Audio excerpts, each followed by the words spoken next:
ఇది 185 గజాల ఫ్లాట్ అండి. ఇది ఒకటి 2 హాళ్ళు ఉంటాయి. కిరాయి వచ్చేసి ఇది నెలకు ఒక 30 నుంచి 40 వేల కిరాయిలు వస్తాయండి.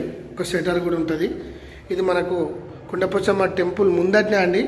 మంచి బిల్డింగు, ఆర్సీసీ బిల్డింగు, 185 గజాలు జాగా ఉంటుంది. కిరాయిలు బ్రహ్మాండమైన కిరాయిలు అండి. మనకు వచ్చేసి ఇది మొత్తం టోటల్ 85 లక్షలు చెప్తుండు, తక్కువ ఇస్తాడు. గౌడ్స్ ప్రాపర్టీ అండి ఇది. మనకు వచ్చేసి కొండపోచమ్మ నియర్ బై టెంపుల్ దగ్గర కావాలనుకునే వారికి మంచి అవకాశం అండి ఇది. నెంబర్ 1 బిట్టు. కిరాయిలు అంటే మామూలు విషయం కాదు. మంచి కాస్ట్లీ టెంపుల్ దగ్గర ఇంత ముందట కూడా దొరకడం చాలా అరుదు. మనకు అమ్ముతుండు. ఇది చాలా బాగుందండి సైటు. తీసుకునేవారు ఎవరైతే ఉంటే వర్తియాస్ని సంప్రదించి తీసుకోవచ్చు. బ్రహ్మాండమైనటువంటి ప్రాపర్టీ అని చెప్పుకోవచ్చు. మనకు వీడియోలో కనిపిస్తుంది ఇది టెంపుల్ అండి.